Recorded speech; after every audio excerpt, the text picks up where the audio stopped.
तो साथियों नमस्कार और स्वागत है आप सभी का स्टडी सर्किल पे। और इस वीडियो में हम बात कर रहे हैं एमपीपीएससी 2023 के लिए मॉडल क्वेश्चन पेपर सेट को लेकर, जिसमें हमने इतिहास और भारतीय राज्य व्यवस्था पर आधारित प्रश्न उत्तर को समावेशित किया है। तो देखिए, कुछ डिटेल्स के साथ है, जहाँ पे आवश्यक है हमने डिटेल्स दिया है। तो पहला प्रश्न है कि शाहनामा का लेखक कौन था। 4 विकल्प है, कुतुबी, फिरदौसी, अलबरूनी या बर्नी। तो यहाँ पे सही विकल्प नंबर बी हो जाएगा कि शाहनामा का लेखक जो है फिरदौसी था। और शाहनामा की अगर हम बात करें तो ये फारसी भाषा का एक ग्रंथ है या महाकाव्य भी है, ये एक तरह से ये फारसी भाषा का। शाहनामा का मतलब होता है राजाओं की पुस्तक या राजाओं का विवरण, और इसमें ईरान के शासकों का विवरण दिया गया है। और महमूद गजनवी ने इसकी रचना करवाई थी फिरदौसी से, और इसको पूरा करने में फिरदौसी को 30 वर्ष का समय लगा और 1010 ईस्वी में यह कंप्लीट हुई, पूरा हुई। और रुस्तम और सोहराब की कहानी जो हमने पढ़ा है, वो जो रचना है इसी महाकाव्य में फिरदौसी ने की है। और आगे बढ़ें प्रश्न नंबर सेकेंड की तरफ। तो प्रश्न नंबर 2 है हमारा कि संस्कारों की कुल संख्या कितनी है, 10, 12, 15 या 16। तो यहाँ पे सही विकल्प नंबर डी हो जाएगा कि संस्कारों की कुल संख्या जो है 16 है। अगर हम इनकी बात करें तो गर्भाधान से लेकर अंत्येष्टि तक चलता है। तो पहला जो हमारा संस्कार है वो गर्भाधान संस्कार है, उसके बाद पुंसवन संस्कार है, फिर सीमंतोन्नयन संस्कार है, चौथा जातकर्म है, पांचवा नामकरण संस्कार है, छठवां है निष्क्रमण, सातवां है अन्नप्राशन, जो जब बच्चा 6 महीने का हो जाता है तो उसे खाना वगैरह खिलाया जाता है, ये है अन्नप्राशन संस्कार। और 8वां है चूड़ा कर्म संस्कार, इसके बाद विद्यारंभ संस्कार, कर्णवेधन संस्कार और यज्ञोपवीत संस्कार, वेदारंभ संस्कार, केशांत संस्कार और समावर्तन संस्कार, विवाह, उसके बाद अंत्येष्टि। तो संस्कारों की कुल संख्या जो है 16 है। और प्रश्न नंबर 3 देखें। तो प्रश्न नंबर 3 है कि अभिलेखों में किस शासक का उल्लेख प्रियदर्शी एवं देवनामप्रिय के रूप में किया गया है, चंद्रगुप्त मौर्य, अशोक, समुद्रगुप्त या हर्षवर्धन। तो सही विकल्प यहाँ पे नंबर बी हो जाएगा कि अशोक सम्राट का जो उल्लेख है प्रियदर्शी और देवनामप्रिय के रूप में किया गया है। और प्रश्न नंबर 4 देखें। तो प्रश्न नंबर 4 है कि इंडिका का लेखक कौन है। 4 विकल्प हैं। पहला है प्लूटार्क, जस्टिन, हेरोडोटस या मेगास्थनीज। तो सही विकल्प यहाँ पे नंबर डी हो जाएगा कि इंडिका पुस्तक का लेखक जो है मेगास्थनीज है, जो कि यूनान का था। और इसने यानी कि मेगास्थनीज ने यूनानी भाषा में इंडिका पुस्तक की रचना की, और इसमें मौर्यकालीन भारत के समाज का, नगर और भूगोल का विवरण दिया हुआ है। और प्रश्न नंबर 5 देखें। तो प्रश्न नंबर 5 है कि रेगुलेटिंग एक्ट किस वर्ष पारित किया गया था, 1753, 1757, 1764 या 1773।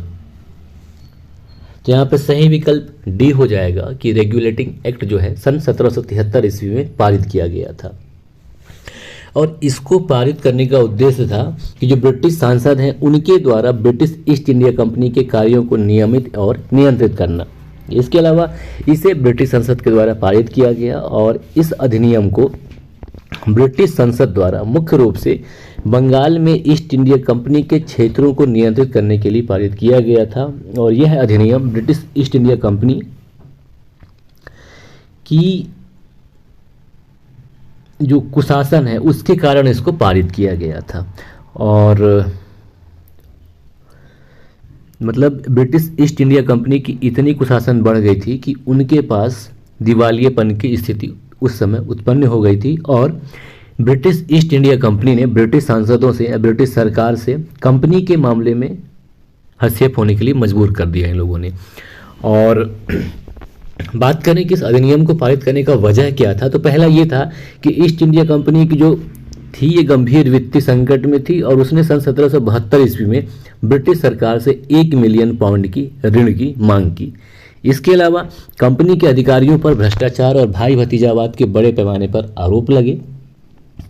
इसी समय बंगाल में भयानक अकाल पड़ा और बहुत ही जो आबादी थी वो नष्ट हो गई। तो इसके अलावा जो रॉबर्ट क्लाइव था उसके द्वारा स्थापित प्रशासन का जो दोहरा स्वरूप था वो काफ़ी जटिल था और इसमें बहुत सी शिकायतें आ रही थी। और इस प्रणाली के अनुसार जो दोहरा प्रणाली था उसके अनुसार ये था कि कंपनी के पास बंगाल में दीवानी अधिकार प्राप्त थे और ईस्ट इंडिया कंपनी को ये जो दीवानी अधिकार प्राप्त हुए थे बक्सर की लड़ाई जो कि सन 1764 में हुआ था उसके बाद इलाहाबाद की संधि से प्राप्त हुआ था। और जो बंगाल का नवाब था उसके पास मुगल सम्राट से प्राप्त निजामत अधिकार थे, यानी कि न्यायिक और पुलिस अधिकार शामिल थे। और देखा जाए तो ये सभी जो शक्तियाँ थी ये कंपनी में निहित थी और इसी वजह से जो किसान थे और आम जनता थे उनको काफ़ी नुकसान उठाना पड़ा और कंपनी केवल अधिकतम राजस्व प्राप्त करने में के बारे में ही चिंतित थी। इसके अलावा सन 1769 ईस्वी में मैसूर के जो शासक थे टीपू सुल्तान हैदर अली, उसके विरुद्ध कंपनी की हार भी एक बहुत बड़ी वजह थी कि सन 1773 ईस्वी में रेगुलेटिंग एक्ट को लाया गया। और बात करें कि रेगुलेटिंग एक्ट में जो प्रावधान थे वो क्या क्या थे, तो जो अधिनियम था इसने कंपनी को भारत में अपनी क्षेत्रीय संपत्ति बनाए रखने की अनुमति दी, लेकिन कंपनी की गतिविधियों और कामकाज को विनियमित करने की मांग की और इस अधिनियम के द्वारा विनियमन करने का कार्य किया गया। इसके अलावा जो फोर्ट विलियम का जो प्रेसिडेंसी था उसमें 4 पार्षदों के साथ एक गवर्नर जनरल की नियुक्ति के प्रावधान की गई और जिससे कि संयुक्त रूप से जो काउंसिल के गवर्नर थे जो काउंसिल के गवर्नर जनरल के रूप में जाना जाता था। और उसके अनुसार जो वारेन हेस्टिंग्स थे वो बंगाल के पहले गवर्नर जनरल नियुक्त किया गया। इसके अलावा कलकत्ता में ही सर्वोच्च न्यायालय की स्थापना की गई सन 1773 के रेगुलेटिंग एक्ट के थ्रू। और ये जो सर्वोच्च न्यायालय स्थापित की गई यह भारतीयों के लिए नहीं था, बल्कि जो इसका क्षेत्राधिकार था सिर्फ ब्रिटिश लोगों पर था। और जो कलकत्ता में सर्वोच्च न्यायालय की स्थापना की गई सन 1774 में, उसके जो पहले न्यायाधीश थे उनका नाम था सर एलिजा इम्पे। इसके अलावा जो मद्रास और बम्बई की परिषद है उनको बंगाल के नियंत्रण में लाया गया और ये जो बम्बई और मद्रास थे ये बंगाल की यानी कि जो बंगाल प्रेसिडेंसी है उसके परमिशन के बिना भारतीय राज्यों से युद्ध नहीं लड़ सकते थे। ठीक, तो यहाँ पे सही विकल्प नंबर 4 है कि रेगुलेटिंग एक्ट जो है सन 1773 ईस्वी में पारित किया गया था। और प्रश्न नंबर 6 है कि विलियम बेंटिंग के द्वारा सती प्रथा किस वर्ष समाप्त की गई। विकल्प है 1825 ईस्वी, 1827 ईस्वी, 1829 ईस्वी या 1830 ईस्वी। तो सही विकल्प यहाँ पे नंबर सी हो जाएगा कि विलियम बेंटिंग के द्वारा सती प्रथा जो है सन 1829 में समाप्त की गई। तो इसके लिए 4 दिसंबर 1829 में बंगाल सती विनियमन के द्वारा ब्रिटिश भारत के सभी न्यायालयों में सती प्रथा को प्रतिबंधित किया गया था। और सती प्रथा को समाप्त करवाने में राजा राम मोहन राय का बहुत बड़ा योगदान है, जिसकी वजह से लॉर्ड विलियम बेंटिंग ने इसे विनियमित या प्रतिबंधित किया। और प्रश्न नंबर 7 देखें तो प्रश्न नंबर 7 है कि कौन सा मुगल बादशाह रंगीला के नाम से जाना जाता है। यानी कि ऐसे मुगल बादशाह का नाम बताएं जिन्हें कि उपनाम रंगीला के नाम से भी जाना जाता है।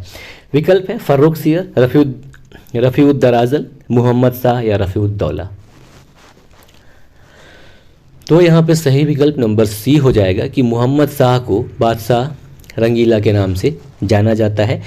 और इनका नाम जो पूरा नाम है नसरुद्दीन मोहम्मद शाह था और जन्म का नाम इनका रोशन अख्तर था। और ये क्या थे, संगीत के काफ़ी नाच गाने के बहुत ज़्यादा शौकीन थे और इनको स्त्रियों का सोहबत बहुत ज़्यादा पसंद था, इसके लिए इन्हें रंगीला शासक कहा जाता है।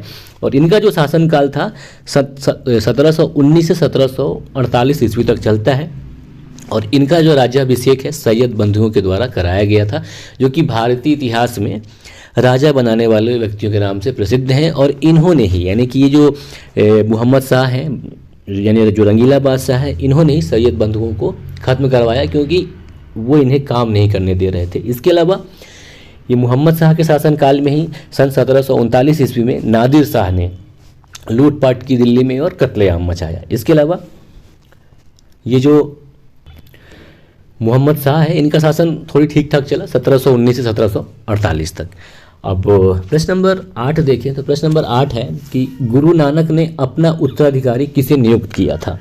4 विकल्प हैं, गुरु रामदास, गुरु अमरदास, गुरु हरराय या गुरु अंगद। तो यहाँ पे सही विकल्प हो जाएगा नंबर डी कि गुरु नानक ने अपना उत्तराधिकारी जो है गुरु अंगद देव जी को नियुक्त किया था। और ये जो गुरु अंगद देव जी थे ये दूसरे सिख गुरु थे और इनका पूरा नाम क्या लहना था और इनको गुरु नानक ने गुरु अंगद का नाम दिया था। और इन्होंने यानी कि गुरु नानक ने अपने पुत्रों की अपेक्षा अपने शिष्य को गुरु के रूप में चुना और इसी परंपरा को आगे गुरु अंगद ने भी बढ़ाया और इन्होंने अपने 3 पुत्रों को छोड़कर अमरदास को तीसरे गुरु के रूप में सुशोभित किया। तो प्रथम गुरु गुरु नानक, द्वितीय गुरु अंगद और तृतीय जो हैं वो गुरु अमरदास। ठीक है। और प्रश्न नंबर 9 देखें तो प्रश्न नंबर 9 है कि खुसरो किस मुगल बादशाह का पुत्र था। खुसरो और खुर्रम, शहजादा खुसरो शहजादा खुर्रम। तो 4 विकल्प हैं, अकबर, जहांगीर, शाहजहां और बहादुर शाह प्रथम। तो ये जो खुसरो था ये जहांगीर का पुत्र था, बड़ा पुत्र था। इसके बाद खुर्रम जिसे हम शाहजहां के नाम से जानते हैं। और जहांगीर की अगर हम बात करें तो जहांगीर की आत्मकथा जिसे तुजुक जहांगीरी कहा जाता है, इसने खुद लिखी थी जहांगीर ने। और जहांगीर के शासनकाल को चित्रकला का स्वर्णकाल कहा जाता है। और प्रश्न नंबर 10 देखें कि चार्ल्स वुड का जो आदेश पत्र है या डिस्पैच है ये निम्नलिखित में से किससे संबंधित था। शिक्षा, व्यापार, प्रशासनिक सुधार या सैन्य सुधार। तो सही विकल्प यहाँ पे नंबर 1 हो जाएगा कि चार्ल्स वुड का जो डिस्पैच था ये शिक्षा से संबंधित था। और चार्ल्स वुड का जो डिस्पैच आया था सन 1854 में आया था जिसे कि भारतीय शिक्षा का मैग्ना कार्टा कहा जाता है। और इसके द्वारा क्या है कि डाउनवर्ड फिल्ट्रेशन सिद्धांत को खारिज किया गया। डाउनवर्ड फिल्ट्रेशन सिद्धांत ये था कि जो समाज के बड़े लोग हैं, मतलब एक जो बड़ा तबका है, सिर्फ कुछ लोगों को ही शिक्षित किया जाए और ये कुछ शिक्षित लोग ही बाकी लोग को शिक्षित करने का काम करेंगे, है ना। जैसा कि क्या कहते हैं, दूसरे चार्टर एक्ट में भारत में शिक्षा के विकास के लिए पैसे दिए गए, शिक्षा के विकास के लिए प्रावधान किए गए। तो ये कार्य मतलब ये ढंग से कार्य हो नहीं पा रहा था। तो इसमें थोड़ी सी काम किया सर विलियम बेंटिंग ने। और इसी के बाद जब ये चार्ल्स वुड्स जो थे तो इन्होंने जो कि ईस्ट इंडिया कंपनी के कंट्रोल बोर्ड था उसके अध्यक्ष थे। तो इनके द्वारा शिक्षा के विकास के लिए और कार्य किया गया। और इन्होंने 1854 में भारत के जो तत्कालीन गवर्नर जनरल थे, तत्काल गवर्नर थे लॉर्ड डलहौजी, जिनका जो कार्यकाल था 1848 से 1856 तक चलता है, उनके पास एक संदेश भेजा। और इन्होंने अपने डिस्पैच में सुझाव दिया कि जो प्राथमिक विद्यालय हैं उनको स्थानीय भाषा अपनाना चाहिए। और जो इनके द्वारा बहुत सारे सुझाव दिए गए। और इसलिए भारत के संदर्भ में वुड्स डिस्पैच को भारत में अंग्रेजी शिक्षा का मैग्ना कार्टा माना जाता है। और बात करें कि जो इसका प्रभाव पड़ा तो सब शिक्षा पे पड़ा, प्राथमिक शिक्षा पे पढ़ा, उच्च शिक्षा पे पढ़ा, महिला शिक्षा में पढ़ा। और शिक्षा में इन्होंने पदानुक्रम को व्यवस्थित किया, अंग्रेजी शिक्षा पे भी पढ़ा, स्थानीय शिक्षा पे पढ़ा और शिक्षकों का प्रशिक्षण भी व्यवस्था किया गया। तो अगर हम बात करें प्राथमिक शिक्षा तो इन्होंने प्राथमिक शिक्षा के लिए देसी भाषा को बढ़ावा देने और प्रत्येक प्रांत में शिक्षा विभाग की स्थापना की जानी थी, मतलब इनका कहना था। इसके अलावा कि हर जिले में कम से कम एक शासकीय स्कूल खोला जाए, शिक्षा की व्यवस्थित पद्धति अपनाई जाए प्राथमिक शिक्षा के लिए। और उच्च शिक्षा के लिए इनका कहना था कि जो बड़े शहर हैं उनमें लंदन विश्वविद्यालय की तर्ज पर विश्वविद्यालय स्थापित किए जाएं। और महिला शिक्षा के लिए इन्होंने हर स्तर पर महिला शिक्षा को बढ़ावा देने का कार्य किया। और शिक्षा में पदानुक्रम को व्यवस्थित किया जाना, इनका मांग था कि भाई शिक्षा है इसको अच्छे से व्यवस्थित किया जाए। तो गाँवों में प्राथमिक विद्यालय खोलने का सुझाव दिया इन्होंने।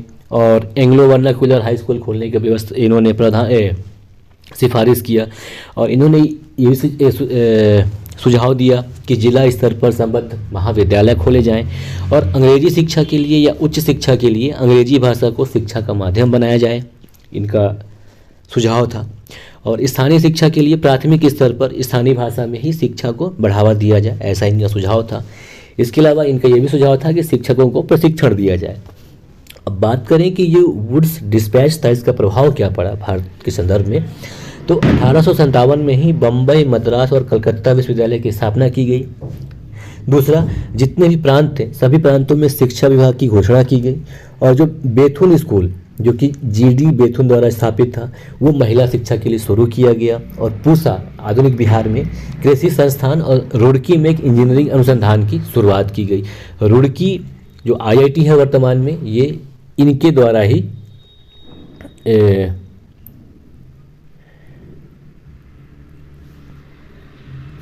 इनके सुझाव से ही प्रारंभ किया गया था, जो कि आज भारत में एक प्रौद्योगिकी संस्थान के मामले में उत्कृष्ट स्थान रखता है आईआईटी रुड़की, है ना। तो वो इनका ही देन है। खैर आगे बढ़े, प्रश्न नंबर 11 देखें। प्रश्न नंबर 11 है कि शेर शाह का मकबरा कहाँ स्थित है। 4 विकल्प हैं, सासाराम, दिल्ली, कालिंजर या सोनारगांव। तो सही विकल्प यहाँ पे नंबर 1 है कि शेर शाह का मकबरा जो है सासाराम में स्थित है। सासाराम जो कि रोहतास जिले का जिला मुख्यालय है वहाँ स्थित है। और इसका निर्माण जो है, जो शेर शाह का मकबरा है जो रोहतास में स्थित है, 16 अगस्त 1545 में पूरा हुआ।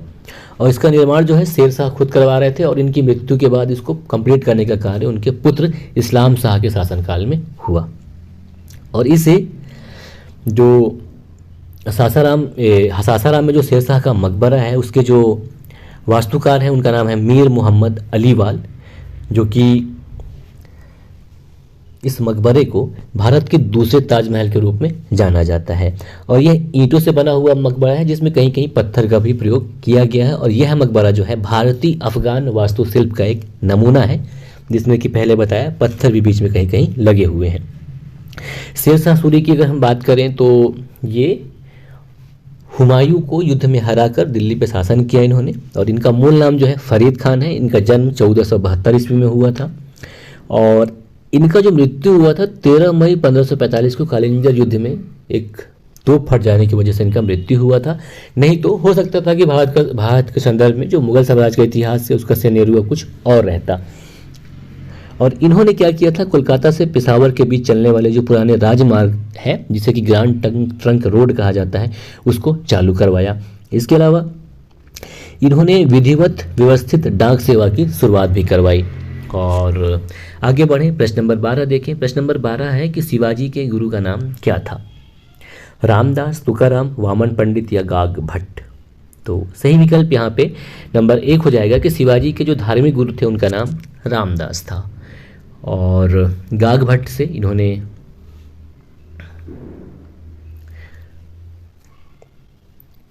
प्रश्न नंबर 13 देखें। प्रश्न नंबर 13 है कि निकोलो कॉन्टी कौन था।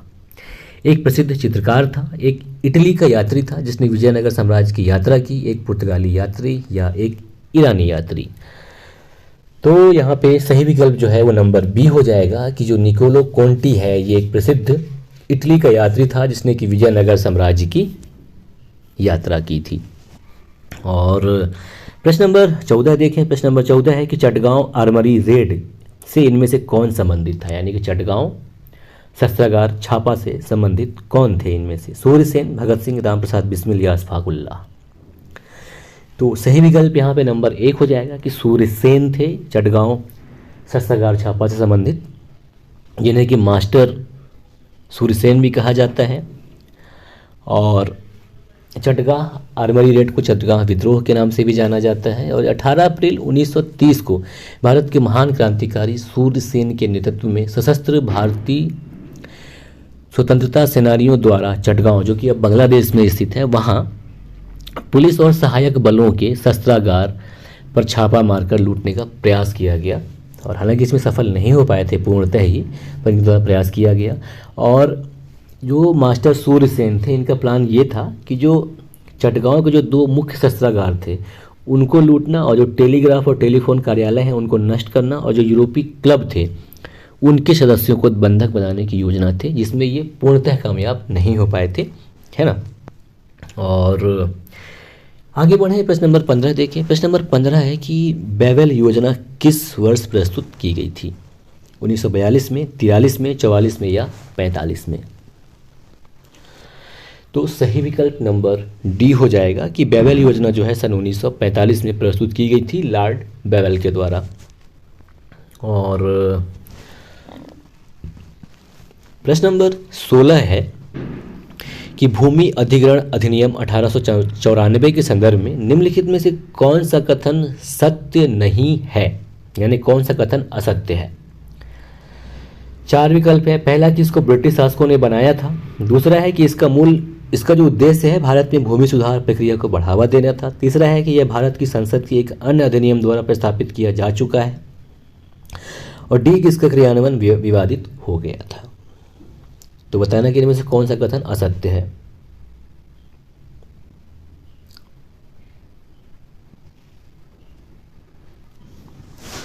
तो यहां पर सही विकल्प हो जाएगा बी कि इसका उद्देश्य भारत में भूमि सुधार प्रक्रिया को बढ़ावा देना था। तो ऐसा कुछ था नहीं, क्योंकि ब्रिटिश इंडिया के लोग कर रहे थे तो उनको भूमि सुधार से कुछ मतलब था नहीं। तो ये असल में चर्चा में इसलिए रहा है कि इसको 2013 में इस अधिनियम को प्रस्तापित किया जा चुका है, और जो कि 1 जनवरी 2014 से प्रभावी हुआ है। और प्रश्न नंबर 17 देखें। प्रश्न नंबर 17 है कि गाजी मलिक किस वंश का संस्थापक था। 4 विकल्प हैं। तुगलक, खिलजी, सैयद या लोदी।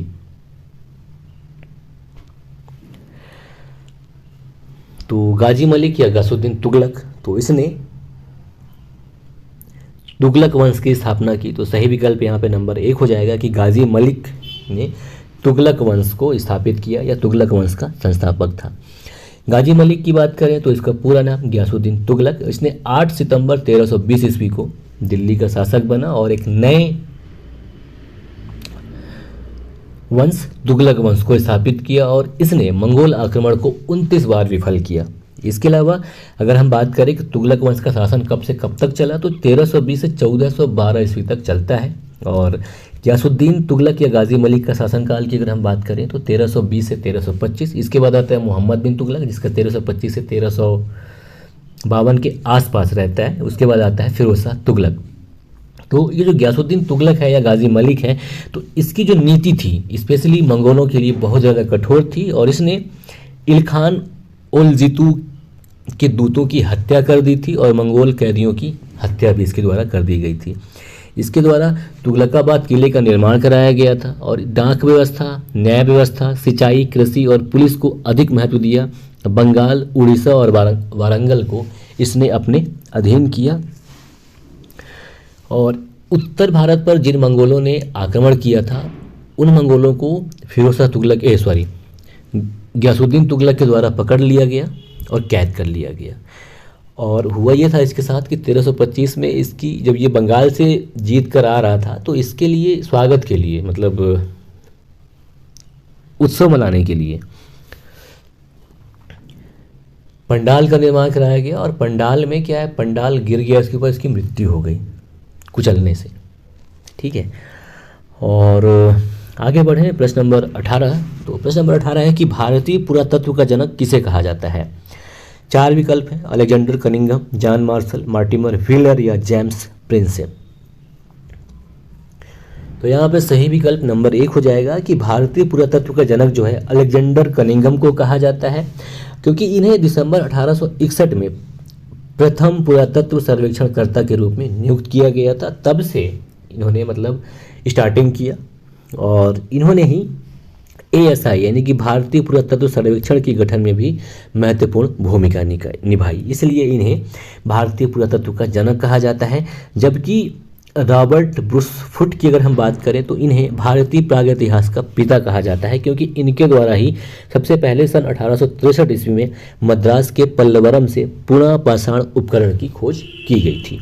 ठीक है, आगे बढ़े प्रश्न नंबर 19 देखें। प्रश्न नंबर 19 है कि राम मोहन राय को राजा की उपाधि से किसने विभूषित किया। औरंगजेब ने, रॉबर्ट क्लाइव ने, महात्मा गांधी ने या मुगल सम्राट अकबर द्वितीय ने। तो देखिए महात्मा गांधी यहाँ पे नहीं हो सकते। खैर, यहाँ पे सही विकल्प नंबर डी हो जाएगा कि मुगल सम्राट अकबर द्वितीय के द्वारा राम मोहन राय जी को राजा की उपाधि प्रदान की गई थी। और इन्होंने इसलिए प्रदान किया कि ये बोले राम मोहन राय को, साहब आप तो राजा आदमी हो, आप जाओ लंदन हमारे लिए, और हमारा जो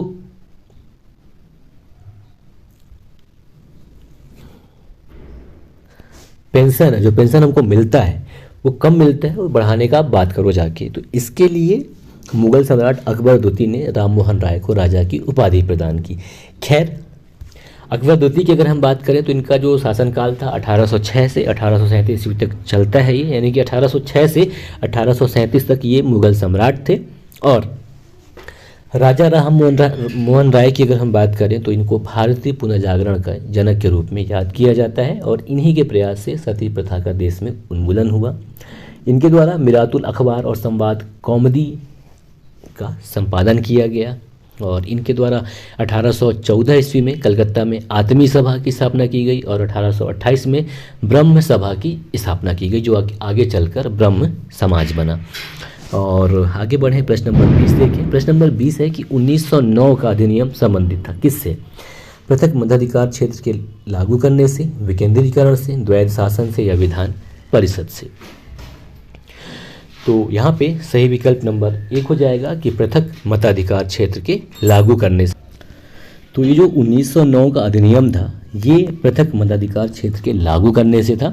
और अगर हम इसे बात करें 1909 का जो अधिनियम है, जिसे कि मार्ले मिंटो सुधार के नाम से भी जाना जाता है, और मार्ले मिंटो की अगर हम बात करें तो जो मार्ले थे, लॉर्ड मार्ले, ये तत्कालिक समय में यानी कि 1909 में इंग्लैंड में भारत के राज्य सचिव थे, और जो लॉर्ड मिंटो की बात करें तो ये भारत के वायसराय थे।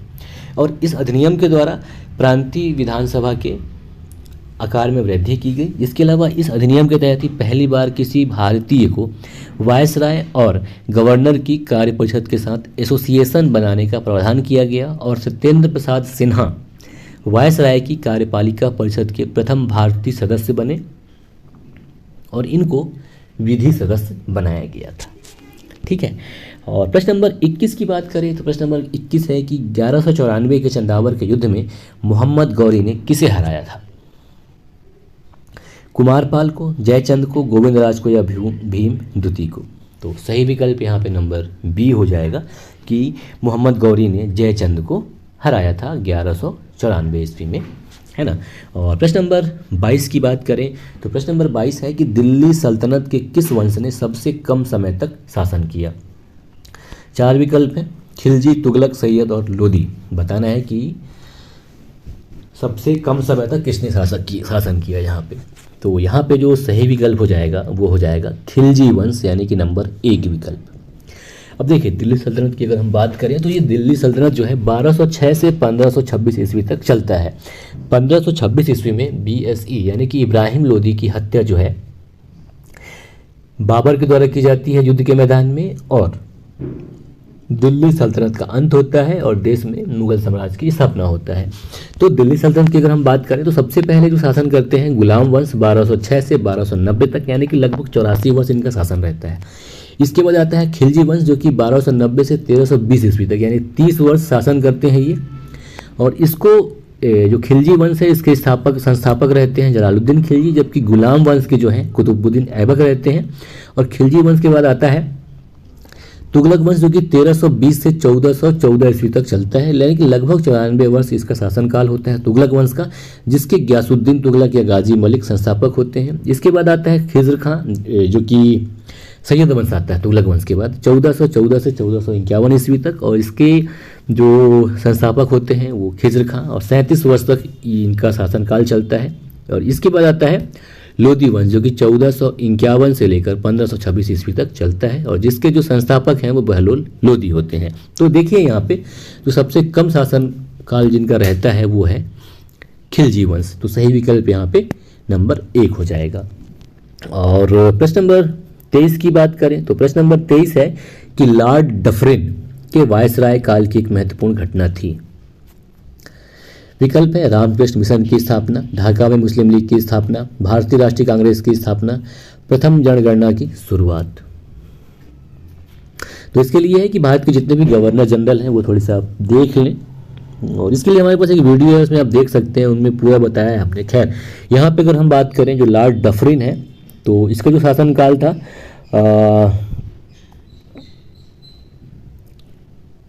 1800 84 से 1888 तक इसका कार्यकाल रहता है। और लॉर्ड डफरिन जो है लॉर्ड रिपन के कार्यकाल की समाप्ति के बाद वायसराय बनते हैं भारत के। तो इनके वायसराय काल की महत्वपूर्ण घटना ये होती है कि भारतीय राष्ट्रीय कांग्रेस की स्थापना होती है सन 1885 में। ठीक है। और रामकृष्ण मिशन स्थापना की अगर हम बात करें तो रामकृष्ण मिशन को 1 मई 1897 को रामकृष्ण परमहंस के शिष्य स्वामी विवेकानंद के द्वारा किया जाता है। तो ये 1897 में होता है। जबकि मुस्लिम लीग की स्थापना की अगर हम बात करें तो सन 1906 में होता है ये। और प्रथम जनगणना की शुरुआत, तो प्रथम जनगणना की जो शुरुआत जो होती है वो लॉर्ड मेयो के शासनकाल में या समय में होती है सन 1872 ईस्वी में। जबकि व्यवस्थित अगर हम बात करें जनगणना की तो सन 1881 में होता है लॉर्ड रिपन के समय में, है ना। अब आगे बढ़ें, यहाँ पे सही विकल्प नंबर सी हो जाएगा, भारतीय राष्ट्रीय कांग्रेस की स्थापना। और प्रश्न नंबर 24 देखें तो प्रश्न नंबर 24 है कि इनमें से कौन सबसे कम आयु में भारतीय राष्ट्रीय कांग्रेस का अध्यक्ष बनने वाला व्यक्ति था? जवाहरलाल नेहरू, अब्दुल कलाम आज़ाद, आनंद मोहन बोस या भूपेंद्र नाथ बोस। तो यहाँ पे सही विकल्प नंबर बी हो जाएगा कि अब्दुल कलाम आज़ाद जो हैं जब 35 वर्ष के थे तब ये भारतीय राष्ट्रीय कांग्रेस के अध्यक्ष बने थे, यानी कि सबसे कम उम्र में यही बने हैं। और इनको बनाया गया था सन 1923 में दिल्ली में आयोजित भारतीय राष्ट्रीय कांग्रेस के विशेष अधिवेशन में मौलाना अबुल कलाम आज़ाद को अध्यक्ष बनाया गया था। और ये 1940 से सन 1946 तक लगातार 6 वर्षों तक भारतीय राष्ट्रीय कांग्रेस के अध्यक्ष रहे। और इनका जन्म जो है 11 नवंबर 1888 को सऊदी अरब में हुआ था। और इनके द्वारा अल हिलाल जो साहित्यिक पत्रिका थी उसका प्रकाशन किया गया। और इन्हें लोकप्रिय रूप से कांग्रेस का सो बॉय कहा जाता था। और ये देश के पहले शिक्षा मंत्री बने। और इनकी जो जयंती है उसे राष्ट्रीय शिक्षा दिवस के रूप में मनाया जाता है 11 नवंबर को।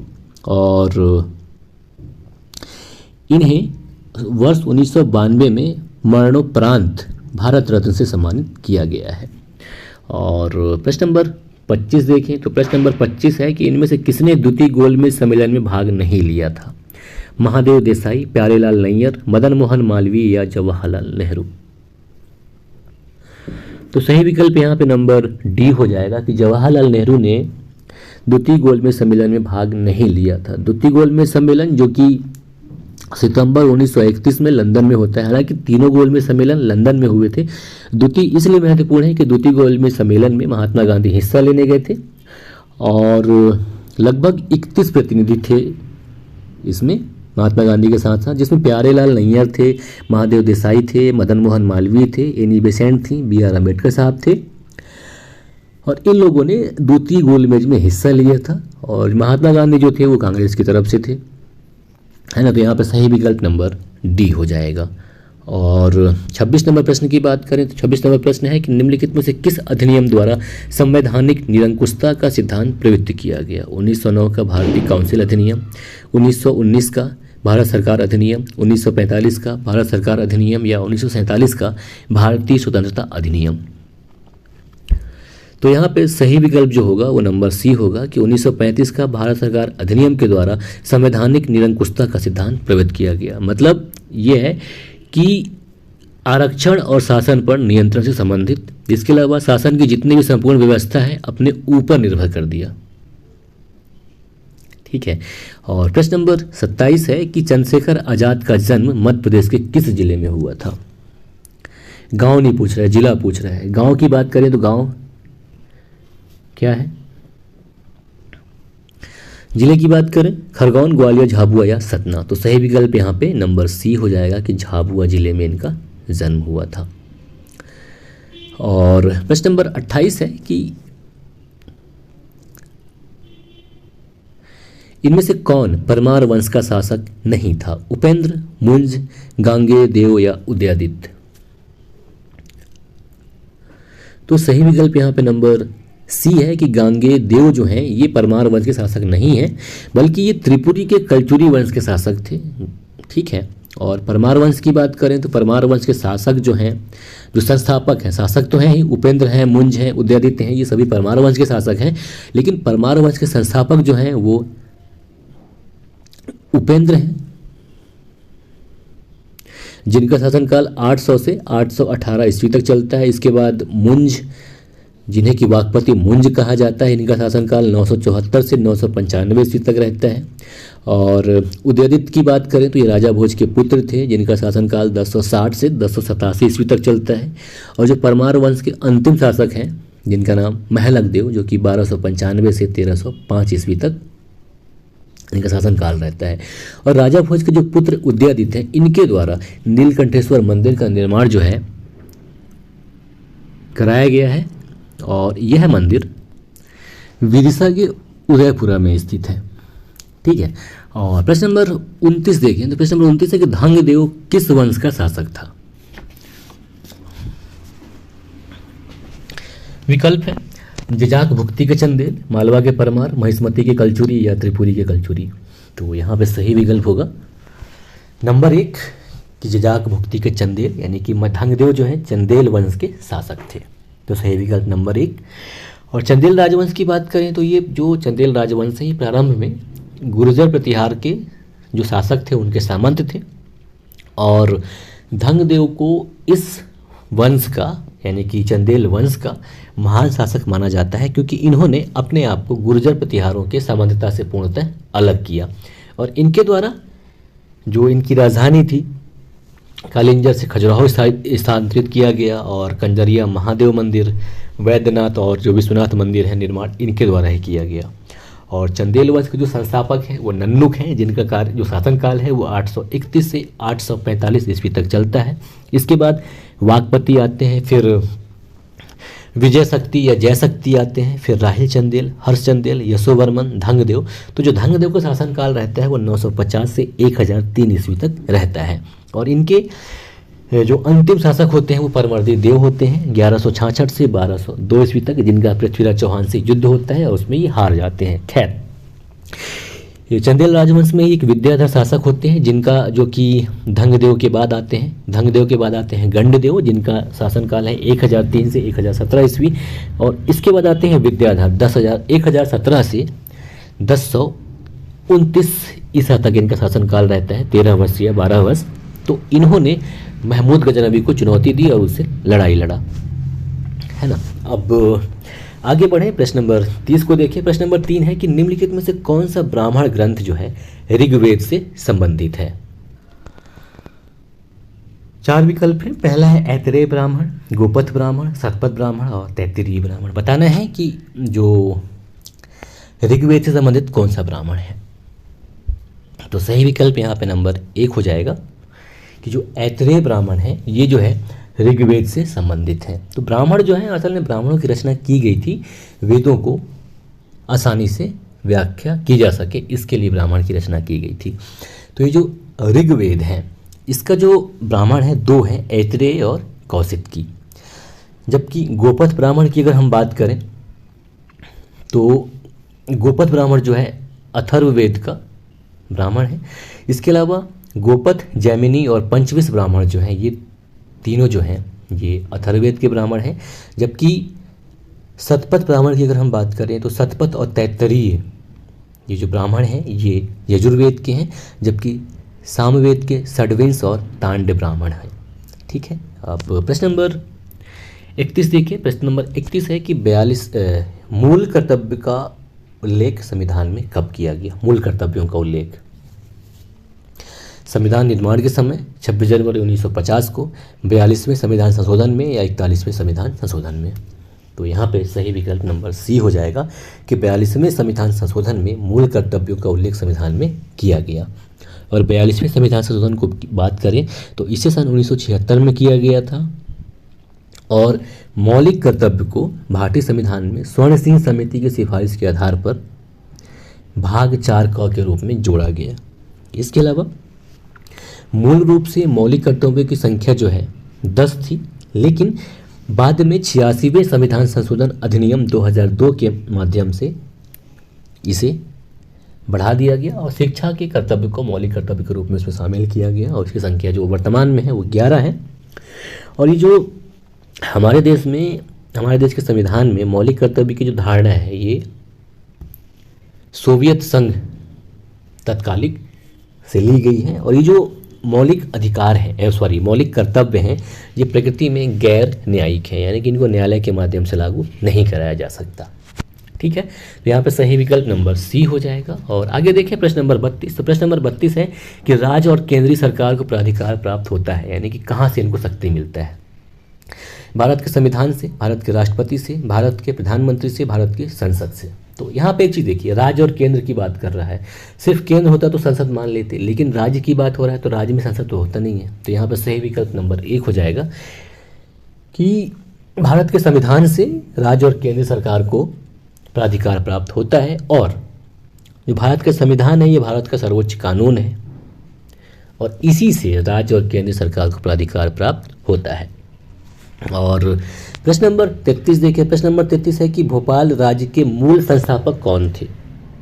4 विकल्प हैं, दोस्त मोहम्मद खान, नवाब हमीदुल्ला खान, नूर मोहम्मद खान, यासीन मोहम्मद खान। तो सही विकल्प हो जाएगा नंबर 1, दोस्त मोहम्मद खान, जिन्होंने सन 1724 ईस्वी में भोपाल राज्य की स्थापना की। ये एक अफगान सैन्य कमांडर थे जो कि मंडलगढ़ में मुगल सेना के कमांडर हुआ करते थे, और इन्होंने मंगलगढ़ और बैरसिया की बात करें तो वर्तमान में भोपाल जिले की एक तहसील है, वहाँ इन्होंने शासन किया। और भोपाल रियासत में भोपाल, रायसेन और सीहोर जिले शामिल थे। ध्यान दीजिएगा, भोपाल रियासत से अगर पूछ देता है कि कौन से जिले शामिल हुआ करते थे तो रायसेन, सीहोर और भोपाल तो था ही, है ना। और प्रश्न नंबर 34 देखें कि राजा वीर सिंह देव की राजधानी कहाँ थी। तो जो राजा वीर सिंह देव हैं, जिन्हें कि बुंदेला शासक कहा जाता है, इनकी राजधानी बताना है बांधवगढ़, गहोड़ा, नरोगी गढ़ी या गढ़ा मंडला। तो इनका जो सही विकल्प है इसमें, जो इनकी राजधानी थी वो गहोड़ा में था। और ये जो महाराजा वीर सिंह देव बुंदेला, जिनका जो समय था 1605 से 1627, ये ओरछा के सबसे प्रसिद्ध शासक थे, और इनके काल को बुंदेला वंश के इतिहास में स्वर्ण काल के रूप में जाना जाता है। और इन्होंने अपने सबसे बड़े बेटे जुझार सिंह को अपना उत्तराधिकारी बनाया था, और ये जहांगीर के दोस्त थे, और जहांगीर के कहने पर ही इन्होंने अबुल फजल की हत्या कर दी थी। और कवि केशवदास जो थे वो इनके संरक्षक में थे, यानी कि इन्होंने कवि केशवदास को संरक्षण प्रदान किया। और प्रश्न नंबर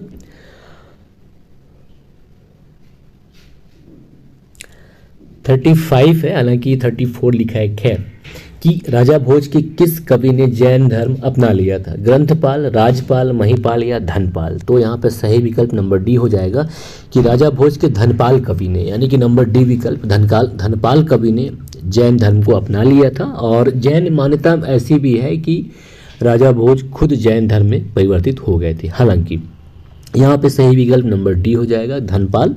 और ये जो धनपाल है, इनकी रचना तिलक मंजरी, जो कि 11वीं सदी के संस्कृत की एक अनूठी रचना है। और राजा भोज की अगर हम बात करें तो ये परमार वंश के महानतम शासकों में से एक थे, और ये शासकों में इनका क्रम 9वां था। इनकी रचनाएं की बात करें तो बहुत लगभग 84 रचनाएं इन्होंने की थी, जिसमें राजमार्तंड, सरस्वती कंठाभरण, श्रृंगार प्रकाश, श्रृंगार शतक, तत्व प्रकाश जैसे इनकी रचनाएं हैं। सॉरी, श्रृंगार शतक इनका नहीं है, सॉरी, श्रृंगार शतक तो अलग है। श्रृंगार प्रकाश, तत्व प्रकाश, और जो इनकी एक रचना है सम्रांगण सूत्रधार, जो कि वास्तुकला पर आधारित है, वो राजा भोज की रचना है। और प्रश्न नंबर 35 देखें, प्रश्न नंबर 35 है कि विश्व प्रसिद्ध पर्यटन स्थल सांची का प्राचीन नाम यह भी था। यानी कि सांची का प्राचीन नाम क्या है आपको बताना है। काकड़ाम, वेत्रवती, वेशनगरी या दसपुर। तो सही विकल्प यहाँ पे नंबर ए हो जाएगा कि काकड़ाम या काकड़म जो है सांची का एक प्राचीन नाम था। और सांची की बात करें जो कि रायसेन जिले में है, क्योंकि विदिशा के बिल्कुल पास में, तो लगता है कि विदिशा में, हालांकि है नहीं विदिशा जिला में, ये रायसेन जिले में है। ये एक बौद्ध परिसर है जो कि महान स्तूप के लिए प्रसिद्ध है, और ये रायसेन जिले में स्थित है। और इसके अगर अन्य प्राचीन नाम की बात करें तो काकनाया, काकनवा, काकना दबोटा और बोटा श्री पर्वत भी से कहा जाता है सांची को। और जो सांची का स्तूप है, इसका निर्माण जो है सम्राट अशोक के द्वारा कराया गया था, जिसे बाद में सुंग शासक, जिनका नाम अग्निमित्र सुंग है, ध्यान दीजिएगा, पुष्यमित्र सुंग के पुत्र हैं अग्निमित्र सुंग। तो पुष्यमित्र सुंग ने यहाँ पे हमला करके इसको तोड़दार दिया था, जिसका निर्माण यानी कि बनाने का काम अग्निमित्र सुंग के द्वारा किया गया, और इसको और बड़ा और विशाल बनाया गया। और इसे यानी कि जो सांची स्थल है सन 1989 में यानी कि 1989 में यूनेस्को के वर्ल्ड हेरिटेज साइट में शामिल किया गया और ब्रिटिश अधिकारी जनरल टेलर के द्वारा सन 1818 ईस्वी में इस स्थल की खोज की गई थी। जबकि वेतवती की अगर हम बात करें तो ये वेतवा नदी का प्राचीन नाम है। बेस नगरी की बात करें तो बेस नगरी विदिशा का प्राचीन नाम है और दसपुर मंदसौर को कहा जाता है, प्राचीन नाम है मंदसौर का। और प्रश्न नंबर 36 है कि भारतीय रियासतों के शासकों के विशेष अधिकारों और प्रिवी पर्सों की समाप्ति कब की गई? जो इनको अलग से पैसा मिलता था वो कब समाप्त किया गया? इंदिरा गांधी सरकार में किया गया था। ये 4 विकल्प है, 1950, 1949, 1962, 1971। तो सन 1971 में यानी डी विकल्प होगा यहाँ पे 26वें संविधान संशोधन अधिनियम के द्वारा जो रियासती के जो रियासतों के शासक थे उनके विशेष अधिकार और प्रिवी पर्स को समाप्त कर दिया गया। ठीक है। और प्रश्न नंबर 37 है कि बिंदुसार के शासनकाल में अवंती महाजनपद जीतकर मौर्य साम्राज्य में मिला लिया था। इसका उल्लेख किस ग्रंथ में मिलता है? चंद्रगुप्त मौर्य का पुत्र, तो चंद्रगुप्त का पुत्र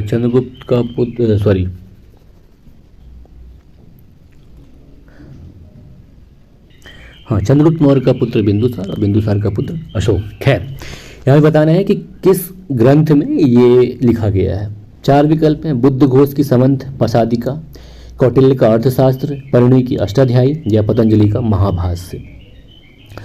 तो परिणी और पतंजलि से नहीं हो सकता है। इसका सही विकल्प जो है यहाँ पे नंबर 1 हो जाएगा कि बुद्ध घोष की समंत पसादिका में यह उल्लेख किया गया है कि अशोक ने अवंती महाजनपद जीतकर मौर्य साम्राज्य में मिला लिया।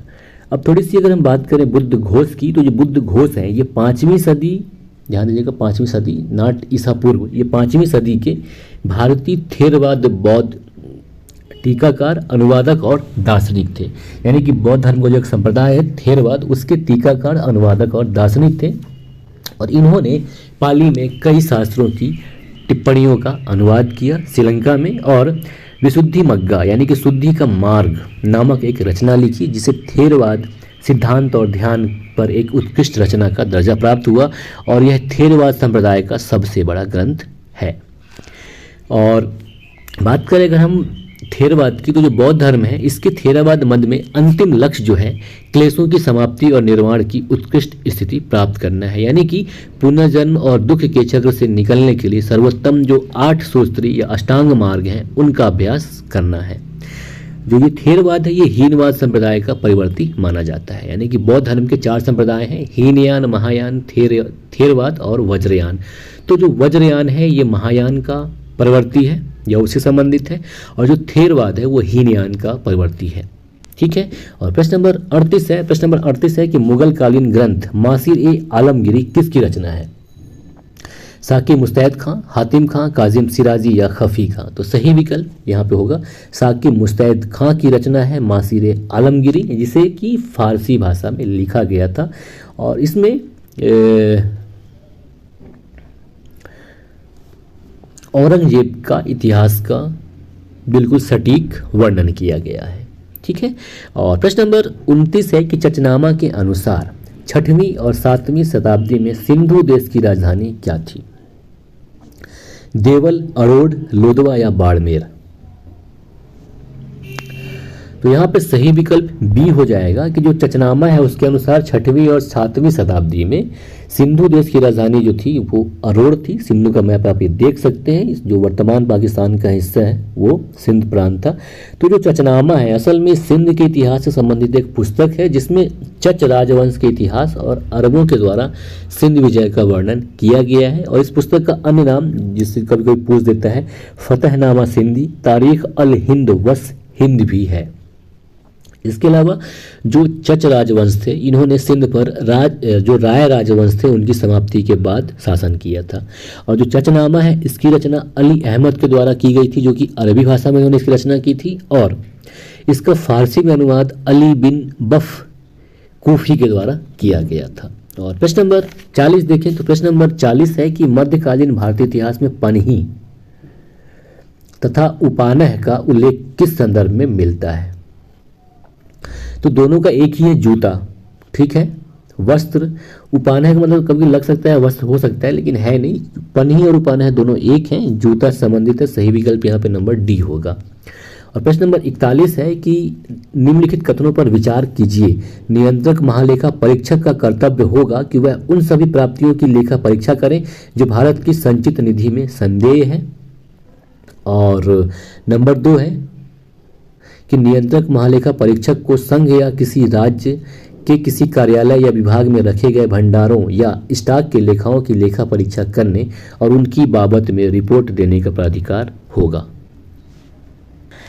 इसके बाद क्या है कि सही विकल्प का आपको चुनाव करना है। बताना कि क्या है इसमें कि 1 तथा 2 दोनों असत्य हैं, 1 तथा 2 दोनों सत्य हैं, 1 असत्य है लेकिन 2 सत्य हैं, 1 सत्य है लेकिन 2 असत्य है। बताना कि इनमें से क्या सही है। तो यहाँ पे जो है दोनों कथन सत्य हैं, ठीक। और बात करें अगर हम भारत के महालेखा एवं नियंत्रक परीक्षक यानी कि कैग की, तो इसके बारे में भारतीय संविधान के अनुच्छेद 148 से 151 तक विवरण दिया गया है। 148 में नियुक्ति के बारे में बात करता है और उसका कैसे नियुक्त करना है इसके बारे में बताता है। जो 149 अनुच्छेद है वो बताता है कि इससे कर्तव्य और शक्ति क्या है। इसके अलावा जो महालेखा परीक्षक होते हैं ये लोक वित्त का संरक्षक और देश की संपूर्ण वित्तीय व्यवस्था का नियंत्रक होता है और इसका जो नियंत्रण है राज्य और केंद्र दोनों ही स्तर पर होता है। इसके अलावा भीमराव अंबेडकर साहब ने महालेखा परीक्षा के बारे में कहा था कि भारतीय संविधान के तहत सबसे महत्वपूर्ण अधिकारी होगा ये व्यक्ति। इसके अलावा जो कैग होते हैं इनकी नियुक्ति राष्ट्रपति के द्वारा की जाती है और इनका कार्यकाल 6 वर्ष या 65 वर्ष की उम्र में जो भी पहले हो वो होता है और इनको राष्ट्रपति के द्वारा कैग को उसी तरह हटाया जा सकता है जिस प्रकार उच्चतम न्यायालय के न्यायाधीश को हटाया जाता है। और ये जो कैग होते हैं ये रिटायरमेंट के बाद भारत सरकार या राज्य सरकार के किसी भी सेवा में नियुक्त नहीं हो सकते, ठीक है। अब प्रश्न नंबर 42 देखें कि राज्य मानव अधिकार आयोग के अध्यक्ष और सदस्यों की नियुक्ति के नामों की सिफारिश करने वाली समिति में कौन शामिल नहीं होते हैं। मुख्यमंत्री, विधानसभा का अध्यक्ष, गृह मंत्रालय के प्रभारी या राज्यपाल। तो देखिए जो राज्य मानव अधिकार के अध्यक्ष और सदस्य होते हैं उनकी नियुक्ति कौन करता है, राज्यपाल। तो जाहिर सी बात है राज्यपाल नियुक्ति करते हैं तो ये उस समिति में नहीं होंगे। तो सही विकल्प यहाँ पे नंबर डी हो जाएगा कि जो राज्यपाल हैं वो उस समिति में शामिल नहीं होते हैं। अब हम बात कर लें राज्य मानव अधिकार आयोग की। तो असल में हुआ क्या था कि सन 1993 में मानव अधिकार संरक्षण अधिनियम 1993 के तहत राष्ट्रीय मानव अधिकार आयोग और राज्य मानव अधिकार आयोग का गठन किया गया। तो जो राज्य मानव अधिकार आयोग की अगर हम बात करें तो यह एक बहुसदस्यीय निकाय होता है। इसके अलावा एक अध्यक्ष और 2 सदस्य होते हैं। इसमें जो अध्यक्ष होता है वो उच्च न्यायालय का सेवानिवृत्त या कार्यरत न्यायाधीश होते हैं और जो राज्य के जिला न्यायालय का कोई भी न्यायाधीश जिन्हें 7 वर्ष का कार्य का अनुभव हो या जिन्हें मानव अधिकारों के बारे में विशेष अनुभव हो वो भी इस आयोग के सदस्य बन सकते हैं। इसके अलावा जो आयोग होते हैं राज्य मानव अधिकार आयोग उसके सदस्य एवं अध्यक्ष की नियुक्ति राज्यपाल के द्वारा की जाती है और जो राज्यपाल के द्वारा है जो ये अध्यक्ष और सदस्य होते हैं उनकी नियुक्ति एक समिति की अनुशंसा पर की जाती है। और ये जो समिति होती है इसमें जो समिति के प्रमुख हैं वो मुख्यमंत्री होते हैं और अन्य सदस्यों में गृह मंत्री होते हैं। तो यहाँ पे विकल्प दिया है कि गृह मंत्रालय के प्रभारी। तो गृह मंत्रालय के प्रभारी गृह मंत्री को ही कहा जाता है, ठीक है। तो अन्य सदस्यों में जो समिति है उसमें मुख्यमंत्री प्रमुख होते हैं, गृह मंत्री, विधानसभा के अध्यक्ष, विपक्ष का नेता होते हैं, ठीक है। यानी कि 4 होते हैं, यानी कुल 6 सदस्य होते हैं जिसमें मुख्यमंत्री, गृह मंत्री और विधानसभा का अध्यक्ष, विपक्ष का नेता। और ऐसे राज्य जहां विधान परिषद है वहां पे विधान परिषद का अध्यक्ष और विधान परिषद में विपक्ष का नेता इन दोनों को शामिल किया जाता है, ये सदस्य होते हैं, ठीक है।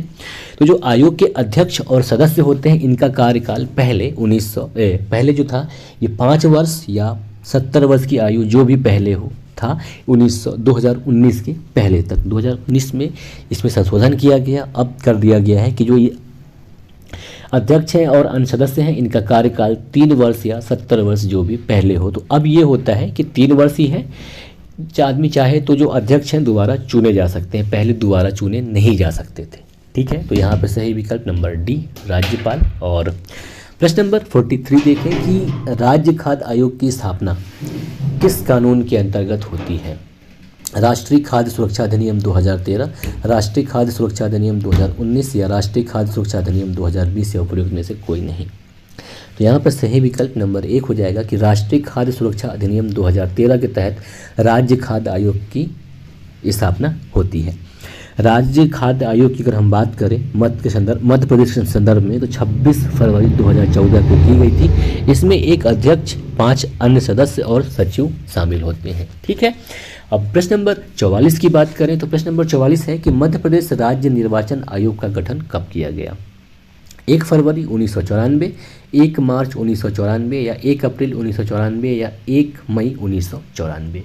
तो यहाँ पे सही विकल्प नंबर 1 होगा कि 1 फरवरी 1994 को मध्य प्रदेश राज्य निर्वाचन आयोग का गठन किया गया, जो कि ग्राम पंचायत एवं नगर पालिका नगर निगम के चुनावों के लिए जिम्मेदार है। और जो पहले राज्य निर्वाचन आयुक्त हुए मध्य प्रदेश के वो NV लोहानी थे, जिनका कार्यकाल 15 फरवरी 1994 से 16 फरवरी 2000 तक था। वर्तमान की बात करें तो वर्तमान में श्री बसंत प्रताप सिंह हैं, जो कि 1 जनवरी 2019 से आज दिनांक तक, यानी कि ये नवंबर 2023 है, अभी तक मध्य प्रदेश के मुख्य निर्वाचन आयुक्त हैं। अब आगे चलें, प्रश्न नंबर 45 देखें तो जो है नहीं, खैर 46 है कि द्वितीय पंचवर्षीय योजना किस मॉडल पर आधारित थी। 4 विकल्प हैं, Solow model, Domar model, Robinson model या महालनोबिस मॉडल। तो सही विकल्प यहाँ पे नंबर डी होगा कि जो दूसरा पंचवर्षीय योजना था वो महालनोबिस मॉडल पर आधारित था। और द्वितीय पंचवर्षीय योजना का जो कार्यकाल था 1956 से 1961 था। जबकि ये डोमर मॉडल है, जिसे कि हैरोल्ड डोमर मॉडल भी कहा जाता है, ये पहली पंचवर्षीय योजना से संबंधित था, जो कि 1951 से 1956 तक चलता है। और प्रश्न नंबर 47 की बात करें कि संविधान को एक पवित्र दस्तावेज किसने कहा है। तो संविधान को पवित्र दस्तावेज डॉक्टर BR अम्बेडकर ने कहा है। तो सही विकल्प नंबर 1 हो जाएगा। और क्वेश्चन नंबर 48 है कि दल बदल निरोधक कानून किस संविधान संशोधन विधेयक से संबंधित है। 51वें, 52वें, 53वें या 54वें। तो सही विकल्प हो जाएगा यहाँ पे नंबर बी कि दल बदल निरोधक कानून जो है 52वें संविधान संशोधन विधेयक से संबंधित है, जिसे कि 1985 में लाया गया था। और इसके लिए विस्तार से 10वीं अनुसूची को जोड़ा गया है भारतीय संविधान में। ठीक है।